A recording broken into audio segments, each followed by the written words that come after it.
Senhor presidente, senhores deputados, deputadas, povo que nos assiste.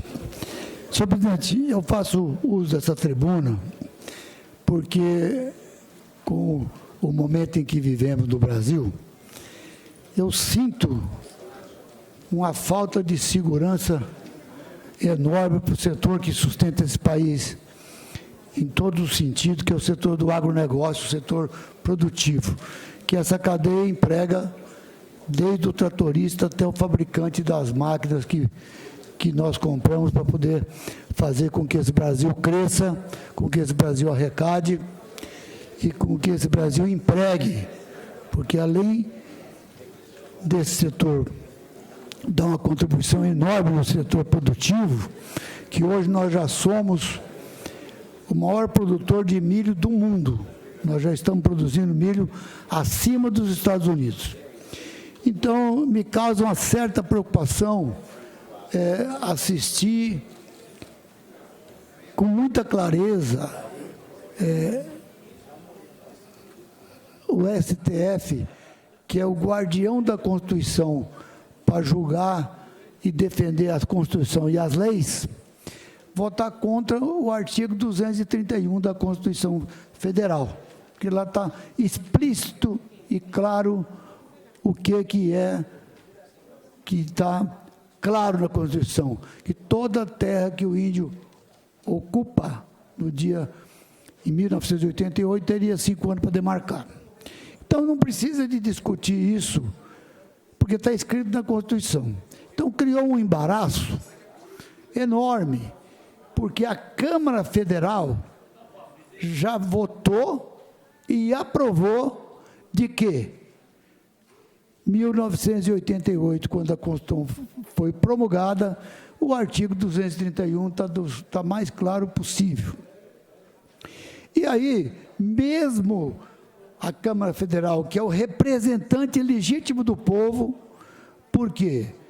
Eu não sei se o povo, os deputados e os senadores que nos representam, aprova a indicação das pessoas que vão para a justiça maior do Brasil, que é o STF, só que eles não têm voto.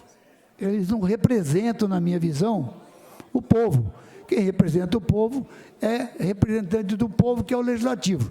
Tanto a Câmara Municipal, como a Assembleia Legislativa, a Câmara Federal e o Senado, que representa o país.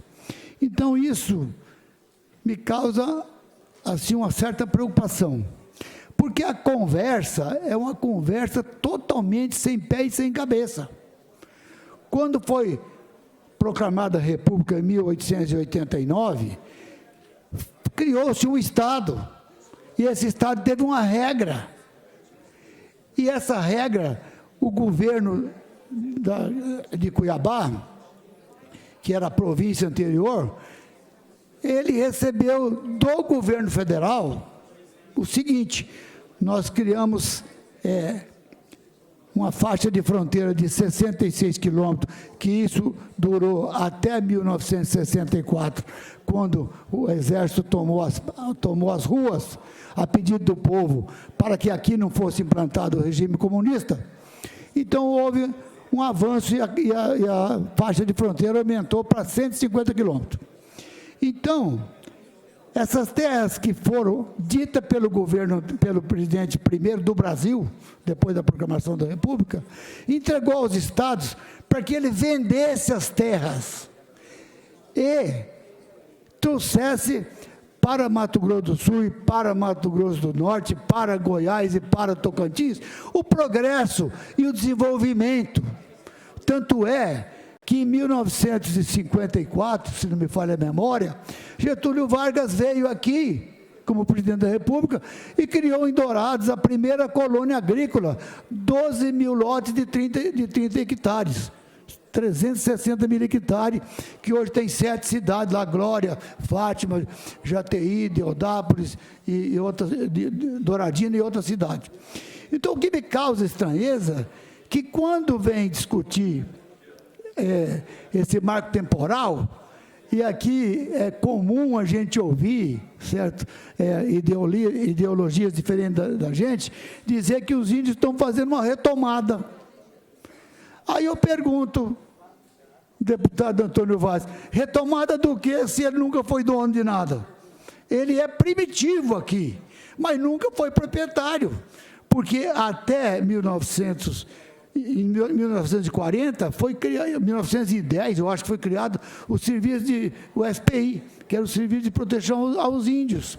E os governos daí por diante começou a cuidar dos índios. E quando foi em 64 da Revolução, o governo militar extinguiu o SPI e criou a FUNAI. E até aquela data, os títulos emitidos para as etnias de Mato Grosso do Sul, quem emitia era o governo estadual, não era o governo federal.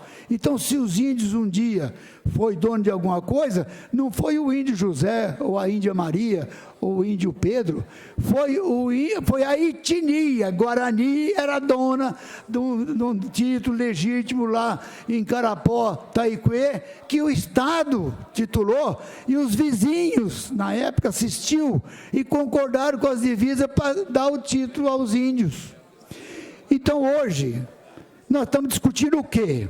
Nós estamos discutindo que em 1923, quando foi titulada essa terra, Taiquê em Carapó, tinha 80 índios. Então, o que aconteceu de 1923 a 2023? 100 anos depois, os índios passaram de 80 para 5 mil, e a terra ficou do mesmo tamanho. Mas quem é o tutor dos índios é o governo federal. O governo estadual e os governos municipais ajudam as comunidades. Igual Carapó, tem mais de 400 índios empregados na usina Heisen, com carteira registrada, com todos os direitos de qualquer pessoa, que eles são todos iguais a nós. Então eu pergunto, qual será o destino do Brasil se extinguir o marco temporal? Amanhã, qualquer etnia terena, Guarani, Caiová, tal, vem aqui no Ianduí e diz o seguinte: essa terra aqui tem várias e várias casas, formou uma cidade, mas é nossa. Vai na Paulista, é deles. Vai na Avenida Brasil, no Rio de Janeiro, é deles, do Guaicurus, Goitacás, e Tupinambás, é tudo deles. Então eu pergunto, se não tiver uma regra, deputado Rachioca, se não tiver um limite, certo? Acabou a segurança jurídica do produtor rural. Até para investir, ele tem que estar preocupado, porque ele pode amanhecer dono e anoitecer invadido, como foi invadido essa semana, depois desse voto, que eu acho que não foi inteligente do Supremo, sem limite, invadiram a fazenda que dividia mais ou menos com a do seu Pio Silva, que é invadida por índio Guarani, da etnia paraguaia. Eles cruzaram o rio na nossa divisa, certo? O APA, e invadiram a fazenda do seu Pio Silva, e o seu Pio Silva, com 50 anos de terra, morreu sem resolver esse assunto. Todo ano fala que vai pagar, que vai indenizar, que vai isso, vai aquilo, mas não faz nada. E isso já passou 20 anos. E agora invadiram a fazenda que era dividindo com o seu Pio Silva, que é a fazenda Morro Alto, que foi do filhote Rondon, que está aí os herdeiros há mais de 100 anos, que essa fazenda foi do filhote Rondon, amanheceu invadida, pelos mesmos índios que invadiram a fazenda do seu Pio Silva, e até hoje não está resolvido. Então, na minha visão, nós tínhamos que chamar o governo que aí está, e dizer para esse governo: Eduardo Riedel, não foi você que fez, não foi você que titulou, mas foi João Ponce de Arruda, foi Filinto Miller, foi o parente da senadora Tereza, que foi governador.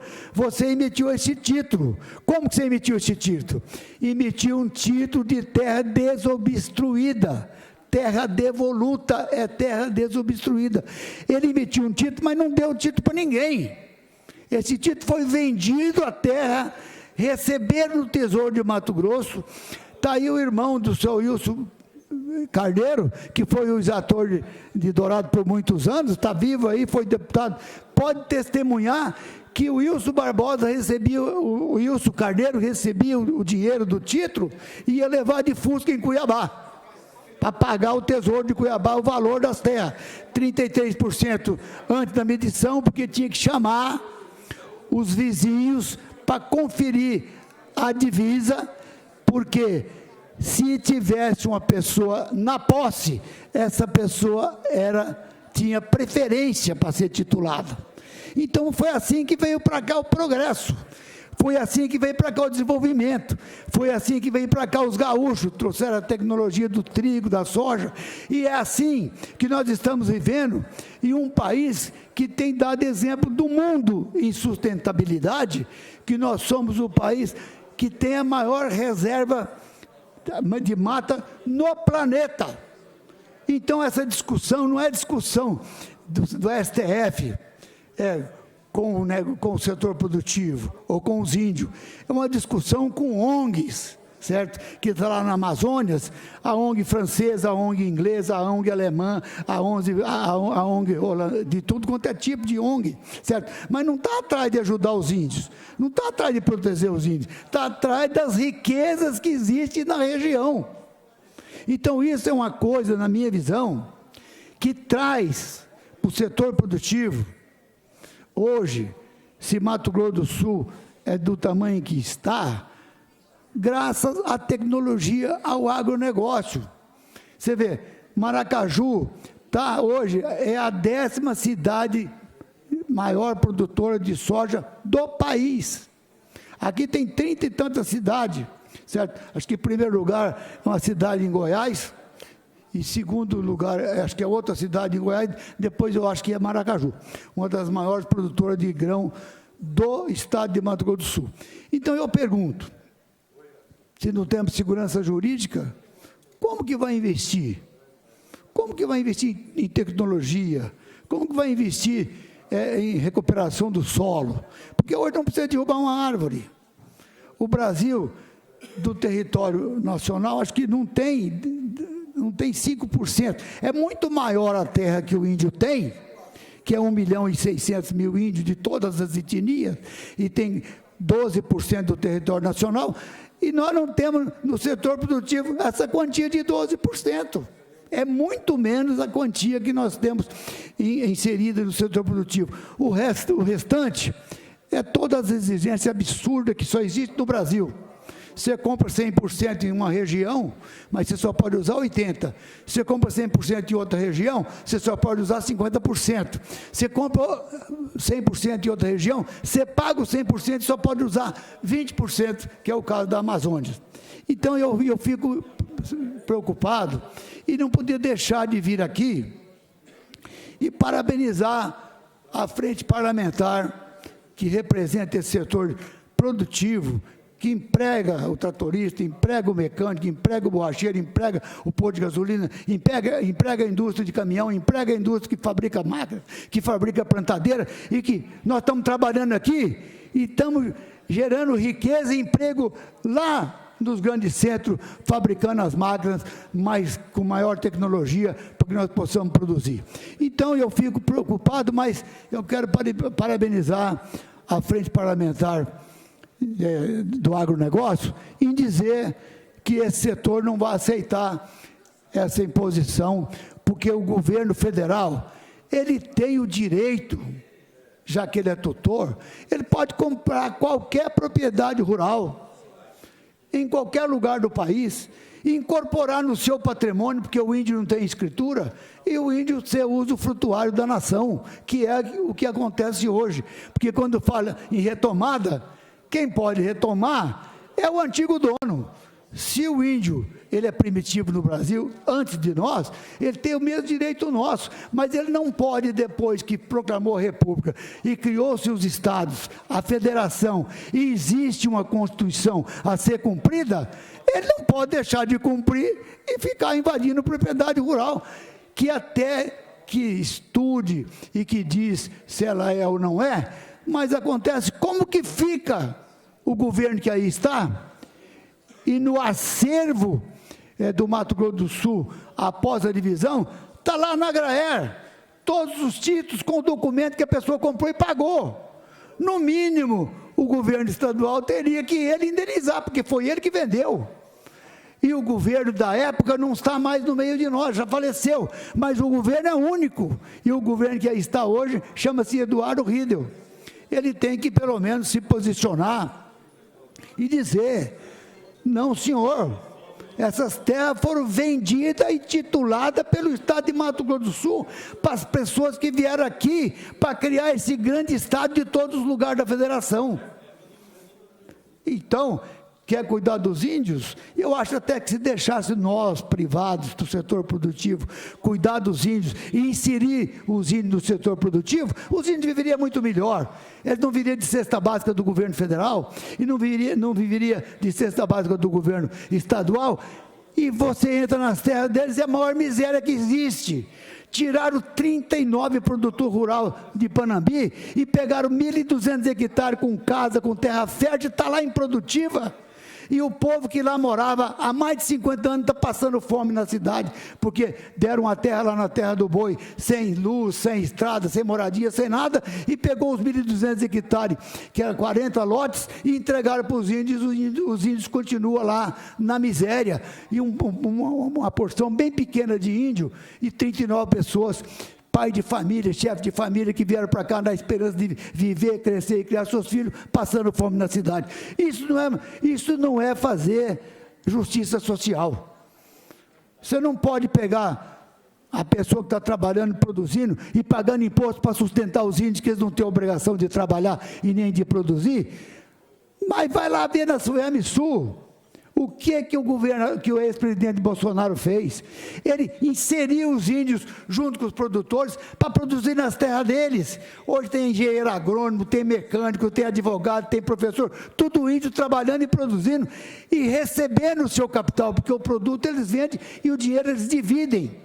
Então, essa é uma forma útil, certo, de fazer justiça social, inserir o índio na sociedade com responsabilidade, que ele possa produzir, pelo menos para sustentar a sua família, não ficar dependendo de cesta básica, que chega dia 1º, dia 10 acabou, ele vai terminar o mês comendo mandioca quando tem, porque hoje, Rachioca, Jaguapiru e Bororó não é mais uma reserva indígena, é um distrito de Dourados, é 11 ou 12 ou 13 mil índios morando ao lado da cidade.